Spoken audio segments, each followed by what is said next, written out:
রহস্যময় পারিবারিক গল্প।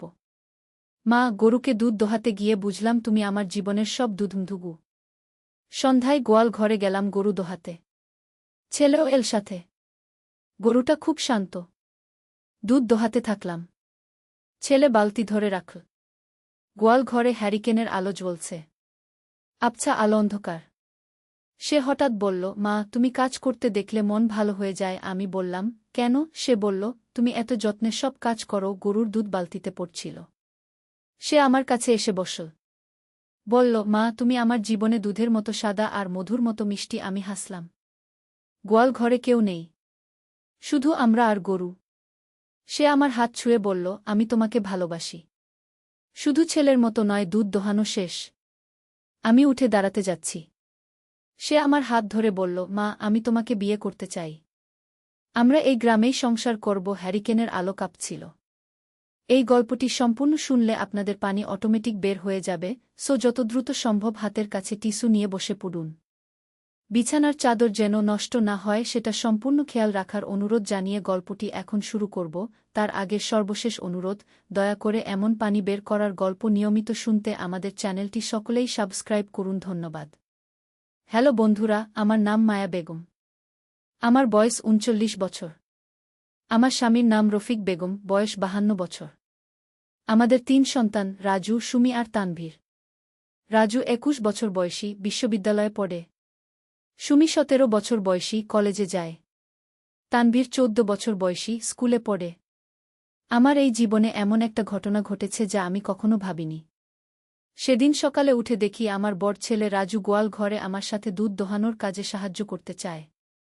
আমি খুশি হয়ে গেলাম, কারণ সে আগে কখনো এসব কাজে আগ্রহ দেখায়নি। সন্ধ্যা নামতেই আমি গোয়াল ঘরে গেলাম।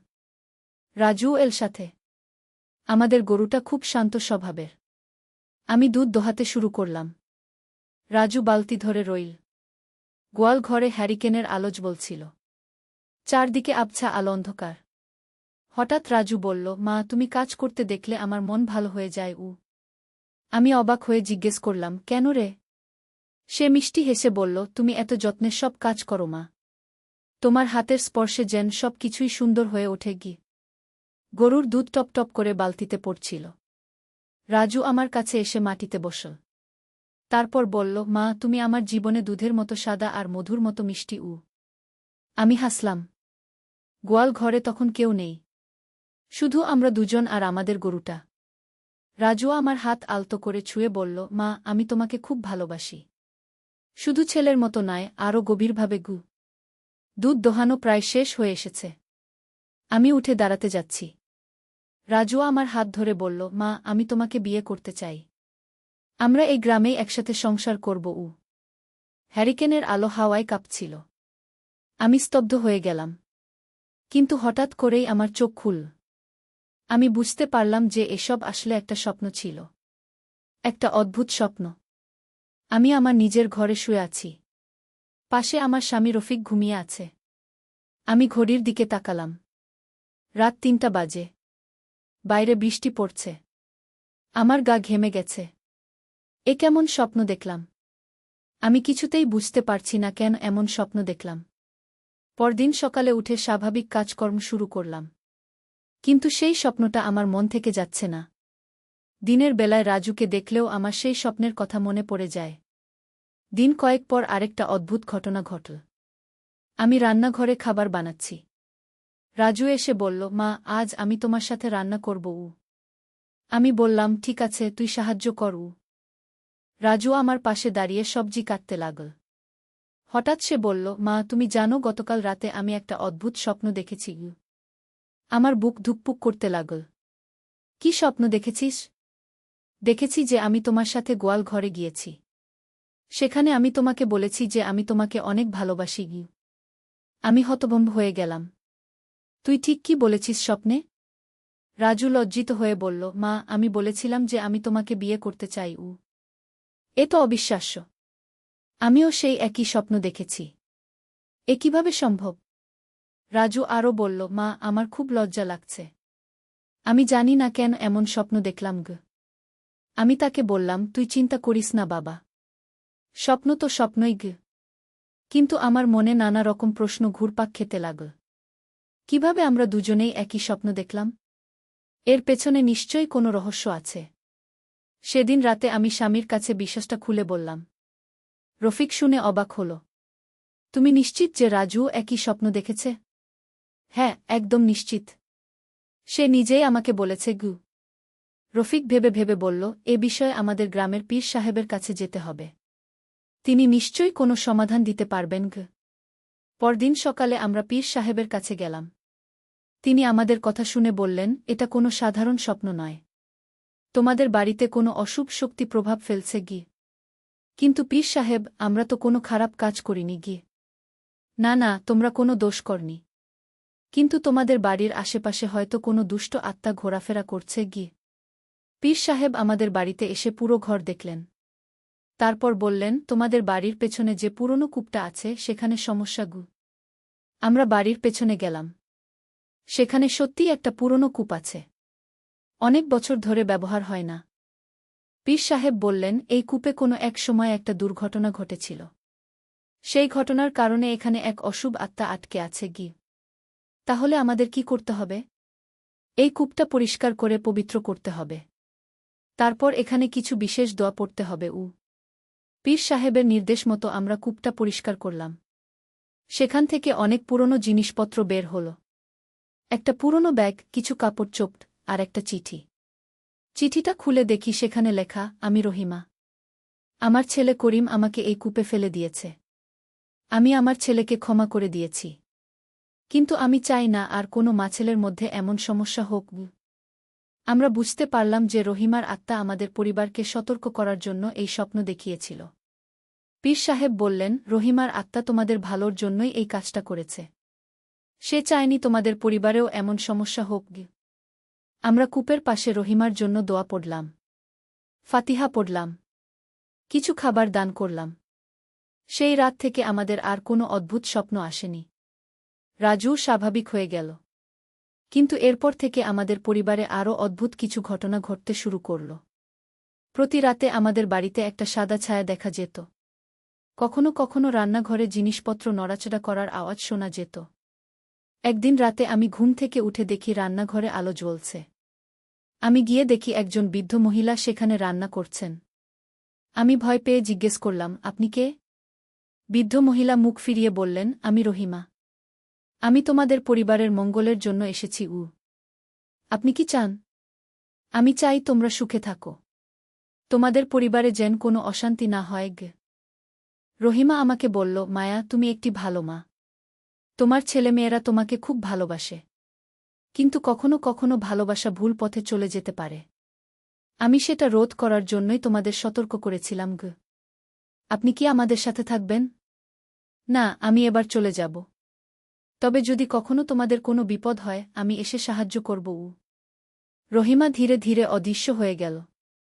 কিন্তু তার আগে সে আমাকে একটা ছোট্ট কাগজ দিয়ে গেল। সেখানে কিছু দোয়া লেখা ছিল। পরদিন সকালে আমি পীর সাহেবকে বিষয়টা জানালাম। তিনি বললেন, রহিমা একজন নেক আত্মা। সে তোমাদের পরিবারের কল্যাণের জন্যই এসেছিল। এরপর থেকে আমাদের পরিবারে শান্তি ফিরে এল। রাজু আগের মতোই ভালো ছেলে হয়ে রইল। সুমি আর তানভীরও স্বাভাবিক জীবনযাত্রায় ফিরে গেল। কিন্তু একদিন আবার অদ্ভুত কিছু ঘটল। আমি বাজার থেকে ফিরে এসে দেখি আমার ছোট ছেলে তানভীর গোয়াল ঘরে একা একা বসে আছে। আমি জিজ্ঞেস করলাম, তুই এখানে কি করছিস? তানভীর বলল, মা, আমি এক বুড়ি আম্মার সাথে কথা বলছিলাম। কোথায় বুড়ি আম্মা? তিনি এইমাত্র চলে গেছেন। তিনি বলেছেন আমাদের পরিবারে একটা নতুন সমস্যা আসতে পারে। আমি বুঝতে পারলাম যে রহিমা আবার এসেছিল। আমি তানভীরকে জিজ্ঞেস করলাম, তিনি আর কি বলেছেন? তিনি বলেছেন যে আমাদের পরিবারে কেউ একজন খুব অসুস্থ হয়ে পড়বে। কিন্তু যদি আমরা একসাথে থাকি তাহলে সব সমস্যার সমাধান হয়ে যাবে। কয়েকদিন পরেই রহিমার কথা সত্যি হয়ে গেল। আমার স্বামী রফিক হঠাৎ করে খুব অসুস্থ হয়ে পড়ল। ডাক্তার বলল তার হার্টে সমস্যা হয়েছে।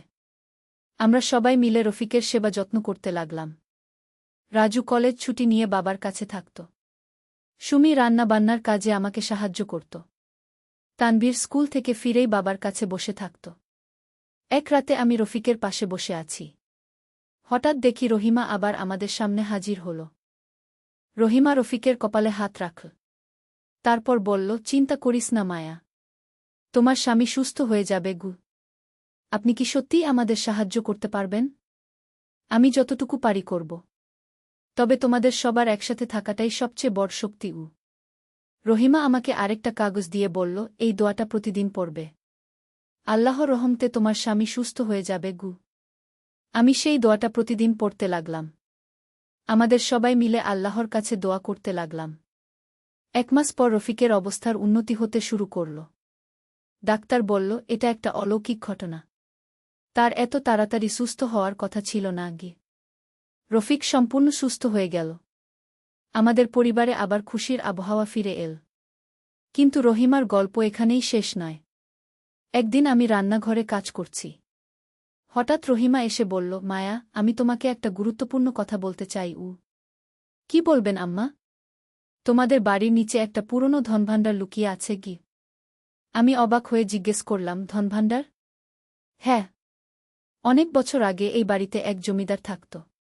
সে তার সব ধনসম্পদ বাড়ির নিচে লুকিয়ে রেখেছিল। কিন্তু সেটা খুঁজে বের করব কিভাবে? রহিমা আমাকে একটা ছোট্ট চাবি দিয়ে বলল, এই চাবি দিয়ে তুমি সেই ধনভাণ্ডার খুলতে পারবে। তবে মনে রাখবে, এই টাকা দিয়ে তুমি গরিব মানুষদের সাহায্য করবে। আমি স্বামী আর ছেলে মেয়েদের সাথে বিষয়টা নিয়ে আলোচনা করলাম। আমরা ঠিক করলাম যে আমরা সেই ধনভাণ্ডার খুঁজে বের করব। আমরা বাড়ির চারপাশে খোঁজাখুঁজি শুরু করলাম। অনেক খোঁজার পর রান্নাঘরের নিচে একটা গোপন কক্ষ পেলাম। সেখানে সত্যিই একটা বড় সিন্দুক ছিল। রহিমার দেওয়া চাবি দিয়ে সিন্দুকটা খুললাম। ভেতরে প্রচুর পরিমাণ সোনাদানা আর পুরনো মুদ্রা রয়েছে। আমরা সেই সম্পদ দিয়ে আমাদের গ্রামের গরিব পরিবারগুলোকে সাহায্য করতে শুরু করলাম। কিছু টাকা দিয়ে একটা স্কুল তৈরি করলাম। কিছু টাকা দিয়ে একটা হাসপাতাল বানালাম। রহিমা আমাদের কাছে শেষবারের মতো এল। সে বলল, মায়া, তুমি খুব ভালো কাজ করেছ। আমি এবার চিরতরে চলে যাব। তোমাদের পরিবার সব সময় সুখে থাকবে গু। আম্মা, আপনি গেলে আমাদের খুব মিস করব। তোমরা আমাকে মনে রাখলেই আমি তোমাদের কাছে থাকব। আর যখনই কোনো সমস্যা হবে আমার নাম নিয়ে দোয়া করবে গে। রহিমা আলোর মতো অদৃশ্য হয়ে গেল। কিন্তু আমাদের জীবনে তার প্রভাব চিরকালের জন্য রয়ে গেল। আমাদের পরিবার এখন খুব সুখে আছে। রাজু বিশ্ববিদ্যালয়ে ভালো ফলাফল করে চাকরি পেয়ে গেছে। সুমি কলেজে প্রথম হয়েছে। তানভীরও স্কুলে খুব ভালো ছাত্র। কিন্তু রহিমার গল্পের আরও একটা অধ্যায় বাকি ছিল। একদিন আমি বাগানে কাজ করছি। হঠাৎ দেখি একটা ছোট্ট মেয়ে আমার কাছে এসেছে। মেয়েটার বয়স হবে 8-9 বছর। মেয়েটি বলল, খালাম্মা, আমি রহিমা নানির নাতনি। আমার নাম সালমাগু। আমি অবাক হয়ে জিজ্ঞেস করলাম, তুমি কোথা থেকে এলে? আমি দূর গ্রাম থেকে এসেছি। নানি আমাকে স্বপ্নে বলেছেন যে এখানে এসে আপনাদের সাথে দেখা করতে গু। সালমা আমাকে বলল যে রহিমার পুত্র করিম তার দাদা। করিম মারা যাওয়ার আগে সালমার বাবার কাছে রহিমার কথা বলে গেছেন। সালমার বাবা-মা দুর্ঘটনায় মারা গেছেন। এখন সে একা। আমি সালমাকে আমাদের বাড়িতে রেখে দিলাম। সে আমাদের পরিবারের সদস্য হয়ে গেল। রহিমার মতোই সে খুব ভালো মনের মেয়ে। সালমা আমাদের বাড়িতে অনেক খুশি থাকত। সে সুমি আর তানভীরের সাথে খেলাধুলা করত। পড়াশোনাও খুব ভালো করত। একদিন সালমা আমাকে বলল, খালাম্মা, নানি আমাকে স্বপ্নে দেখা দিয়েছেন। তিনি বলেছেন যে আপনাদের বাড়িতে আরও একটা রহস্য লুকিয়ে আছে গি। কী রকম রহস্য? নানি বলেছেন এই বাড়ির আশেপাশে একটা গুপ্ত সুড়ঙ্গ আছে। সেই সুড়ঙ্গ দিয়ে অনেক দূর পর্যন্ত যাওয়া যায়। আমরা সবাই মিলে সেই সুড়ঙ্গ খুঁজতে শুরু করলাম। অনেক খোঁজাখুঁজির পর বাগানের একটা বড় গাছের নিচে একটা গোপন দরজা পেলাম। দরজাটা খুলে দেখি সত্যিই একটা সুড়ঙ্গ আছে। সুড়ঙ্গটা খুব পরিষ্কার আর আলোকিত। মনে হচ্ছে কেউ যেন নিয়মিত পরিষ্কার করে রাখে। আমরা সবাই মিলে সুড়ঙ্গ দিয়ে হাঁটতে শুরু করলাম। প্রায় 15 মিনিট হাঁটার পর আমরা একটা বট কক্ষে পৌঁছালাম। সেই কক্ষে একটা সুন্দর বাগান ছিল। ফুলের গাছ, ফলের গাছ আর একটা ছোট্ট পুকুর। পুকুরে পরিষ্কার পানি আর রঙিন মাছ। কক্ষের এক কোণে একটা ছোট্ট ঘর ছিল। ঘরের ভেতরে একটা পুরনো চেয়ার, একটা টেবিল আর দেয়ালে অনেক ছবি টাঙানো। ছবিগুলো দেখে বুঝতে পারলাম এগুলো রহিমার পরিবারের ছবি। তার স্বামী, ছেলে করিম আর অন্যান্য আত্মীয় স্বজনের ছবি। টেবিলের উপর একটা ডায়েরি ছিল। ডায়েরি খুলে দেখি সেখানে রহিমার হাতের লেখা। তিনি তার জীবনের সব কাহিনী লিখে রেখেছেন।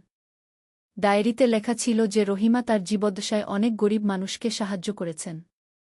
তিনি এই গোপন স্থানে এসে গরিব মানুষদের জন্য খাবার তৈরি করতেন। আমরা বুঝতে পারলাম যে রহিমা শুধু আমাদের পরিবারকেই নয়, পুরো এলাকার মানুষদের সাহায্য করার জন্য এই স্থানটা তৈরি করেছিলেন। সেদিন থেকে আমরা নিয়মিত সেই গোপন কক্ষে যেতে শুরু করলাম। সেখানে আমরা গরিব মানুষদের জন্য খাবার তৈরি করতাম। অসুস্থ মানুষদের জন্য ওষুধপত্র রাখতাম। একদিন আমি একা সেই কক্ষে গিয়েছি। হঠাৎ দেখি রহিমা সেখানে বসে আছেন। তিনি আমাকে দেখে হাসলেন। মায়া, তুমি খুব ভালো কাজ করছ। আমি গর্বিত। আম্মা, আপনি কি সত্যিই এখানে থাকেন? হ্যাঁ, আমি এখানেই থাকি। এই জায়গাটা আমার খুব প্রিয়। এখানে আমি শান্তিতে থাকতে পারি। রহিমা আমাকে বলল, তুমি জানো মায়া, আমি আমার জীবনে অনেক ভুল করেছি। কিন্তু আমার সবচেয়ে বড় ভুল ছিল আমার ছেলে করিমকে ভুল বুঝা। কী রকম ভুল? করিম আসলে আমাকে কূপে ফেলে দেয়নি। সেদিন আমি নিজেই পড়ে গিয়েছিলাম। করিম আমাকে বাঁচানোর চেষ্টা করেছিল। কিন্তু আমি মারা যাওয়ার আগে তাকে ভুল বুঝে গালমন্দ করেছিলাম। তাহলে যে চিঠিতে লেখা ছিল সেই চিঠি আমি রাগের মাথায় লিখেছিলাম।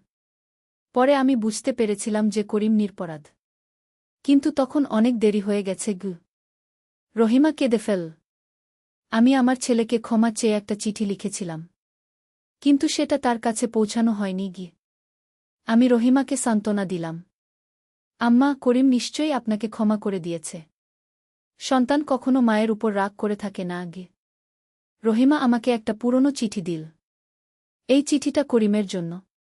তুমি সালমার মাধ্যমে এটা করিমের কবরে পৌঁছে দিও। আমি সেই চিঠিটা নিয়ে সালমার সাথে করিমের কবরস্থানে গেলাম। সেখানে চিঠিটা রেখে এলাম। সেই রাত থেকে রহিমা আর কখনো দেখা দেননি। কিন্তু আমরা জানি যে তিনি এখন শান্তিতে আছেন। সালমা আমাদের সাথেই থেকে গেল। সে আমাদের পরিবারের একটা অংশ হয়ে উঠল। আজ সে বড় হয়ে একজন ভালো শিক্ষিকা হয়েছে। আমাদের গোপন কক্ষের কাজ এখনও চলছে। আমরা সেখানে নিয়মিত গরিব মানুষদের সেবা করি। রহিমার স্মৃতিকে বাঁচিয়ে রাখার জন্য এই কাজ আমরা আজীবন চালিয়ে যাব। এই হল আমার জীবনের সবচেয়ে রহস্যময় আর রোমাঞ্চকর অভিজ্ঞতা।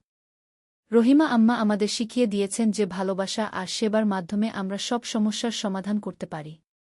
আজও যখন কোনো সমস্যা হয়, আমরা রহিমার নাম নিয়ে দোয়া করি। আর অলৌকিকভাবে সব সমস্যার সমাধান হয়ে যায়। বন্ধুরা, এই গল্প থেকে আমরা শিখতে পারি যে পারিবারিক ভালোবাসা আর একসাথে থাকার শক্তি কত বড়। রহিমার মতো নেক আত্মারা আমাদের সবসময় ভালোর পথে চালিত করেন। আমাদের জীবনে যতই রহস্য আর সমস্যা আসুক না কেন, যদি আমরা একসাথে থাকি আর আল্লাহর উপর ভরসা রাখি, তাহলে সব কিছুরই সমাধান হয়ে যায়। এই ছিল আমার জীবনের অভিজ্ঞতা। আপনাদের জীবনেও নিশ্চয়ই অনেক রহস্যময় ঘটনা ঘটেছে। সেগুলো মনে রেখে আল্লাহর শুকরিয়া আদায় করুন। আর হ্যাঁ, কোনো সমস্যায় পড়লে হতাশ হবেন না। রহিমা আম্মার মতো অনেক নেক আত্মা আছেন যারা আমাদের সাহায্য করার জন্য সবসময় প্রস্তুত। আল্লাহ হাফেজ। আমাদের চ্যানেল সাবস্ক্রাইব করতে ভুলবেন না। আরও রোমাঞ্চকর গল্প শোনার জন্য আমাদের সাথেই থাকুন।